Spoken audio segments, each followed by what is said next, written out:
Hey everyone, welcome back to our channel Financial Hub. In this quick tutorial, I'll show you how to download and install the PayPal app on your phone in just a few simple steps. So let's get started. First, open the Google Play Store if you're using an Android phone or the App Store if you're on an iPhone. Okay, now tap on the search icon, usually located at the bottom right corner, and in the search bar at the top, and type PayPal. Hit search. Now look for the official app by PayPal and tap on it.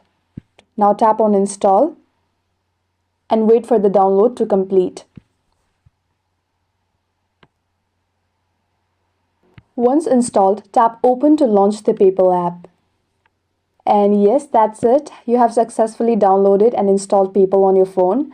Now you're ready to send and receive money easily. If this video helped, don't forget to like, subscribe, and drop a comment if you have any queries. Thanks for watching, and I'll see you in the next one.